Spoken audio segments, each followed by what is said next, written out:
In India, a nation with over 1.2 billion people, there are only 5 institutions that I'm aware of that offer some sort of certificate or degree in Western classical musical tradition. None of these institutions, however, has a world-class facility in which to train musicians. We started the music degree program at the Bangalore Conservatory about 10 years ago. Our graduates are leaders in their field, having established their own music schools, institutions, and careers. Sandy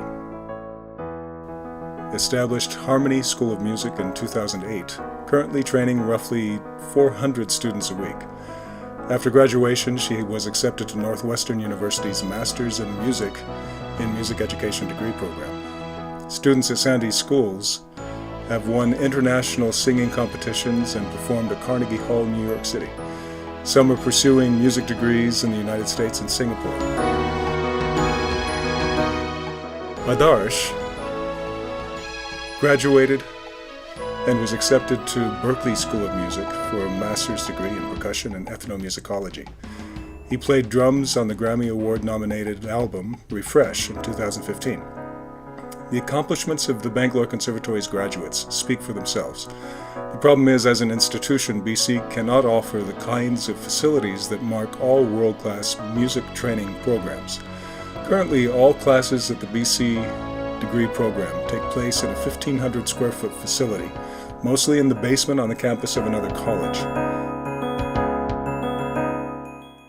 We want to build a facility that includes rehearsal and performance space for choir, brass band, orchestra, and individual soloists. It will cost about $1 million for the first phase of this program, and we have to learn how to raise that kind of money. To develop an understanding of the knowledge, motivational, and organizational deficits that might impede the Bangalore Conservatory from accomplishing these goals, the research will engage in personal interviews with the Conservatory Board and administrative fundraising team, as well as a literature review in order to determine how institutions with similar histories and goals have raised funds. The goals of the research are to discover methods and recommendations that will help BC accomplish its fundraising goals. The song you've been listening to on this video is titled Dream Big.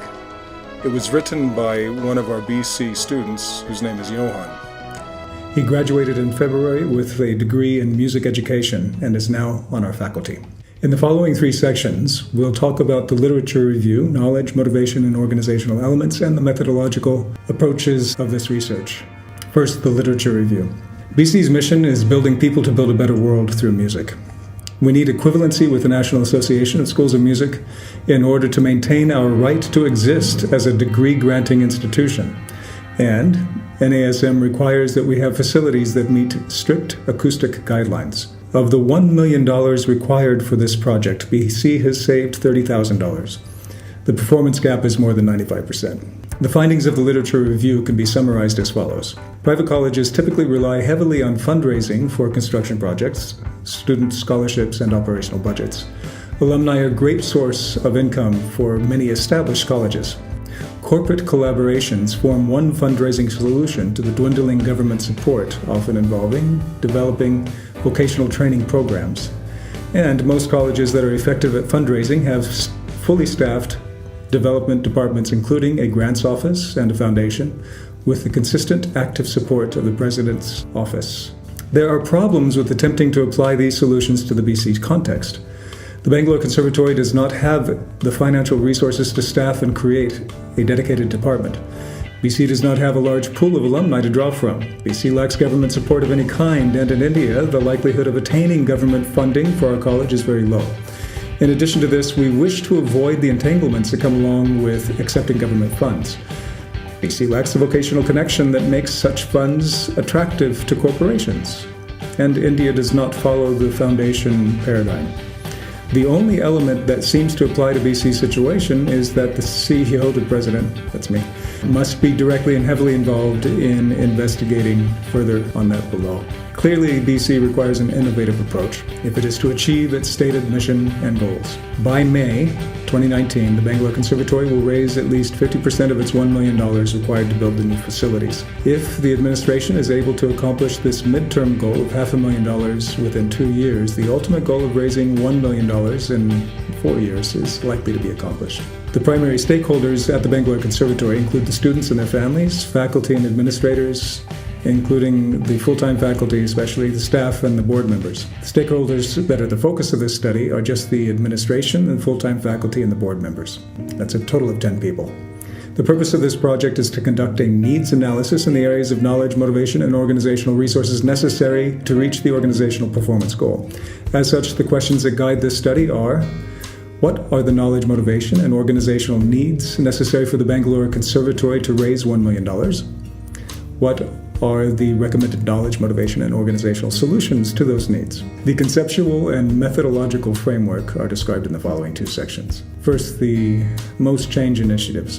Most change initiatives in organizations fail because of problems of knowledge, motivation, organizational culture. And each of these elements must be understood before successful change initiatives can be designed. We'll look at each in turn.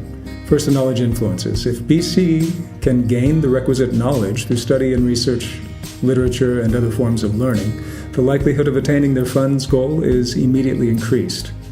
There are 3 main kinds of knowledge. One is declarative. Find out who and what organizations are likely to want to support the kind of work BC is doing.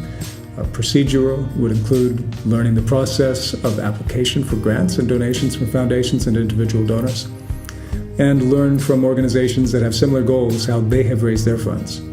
And metacognitive, we all need to develop our habits of regular periodic evaluations of progress, including specific reachable goals broken down into steps. Concerning motivation, BC's entire fundraising team has no track record and no experience raising funds. Therefore, their expectancy for success and resulting motivation may be very low. The BC team may be motivated by altruism to maintain the motivation required toward this task because of the religious portion of BC's mission. Individuals in the whole fundraising team and the whole team together needs to perceive itself as efficacious, capable, and enjoy a very early success. This should lead to further achievement. Clark and Estes developed a method for organizational change that involves 3 primary steps. First, you establish the problem. Next, you form an action plan with goals based on the gap analysis, and then an analysis of what knowledge, motivational, and organizational elements are required for the change and are anticipated in order to accomplish those goals. That procedure leads us to the final section. A focus group with all administrative full-time teaching staff will be conducted at the beginning of the research to establish knowledge, motivational, and organizational hurdles which BC must face. Then interviews, 2-hour formal interviews with each of the members of the board and the specifically assigned fundraising administrative staff member. It's a total of 4 people to be interviewed. Those interviews will be conducted. We'll also look at other data, including meeting notes of the fundraising team, Bangalore Conservatory board meetings, foundation and grant applications, published strategic plans, and notes from the team's brainstorming sessions. Sample size is only 10 people. We expect 100% participation, and the full population is both possible and expected. With such a small population, this qualitative approach seems to be the most likely to result in the kind of quality of information sought for this study. There are potential issues of coercion in any interview or process at the institution I head. Therefore, all participants will be informed that their job or position with the organization will not be impacted in any way by their participation, and that they can, if they choose, stop or drop out from the interview process at any time without any negative consequences. I shall follow the USC IRB rules and guidelines regarding the protection of the rights, privacy, confidentiality, and welfare of the participants in this study. The opening focus group questions are largely based on standardized peer-reviewed survey created for similar purposes. Its validity, therefore, should be assured. Survey responses, focus group responses, as stated above, will be tracked, statistical analysis done on the Qualtrics software. Therefore, the reliability of the data should be assured. I will use member-checking brief follow-up interviews as required, and I will keep detailed ongoing journal of my research, thoughts, queries, and conclusions as well as any adjustments required to the approach of the study.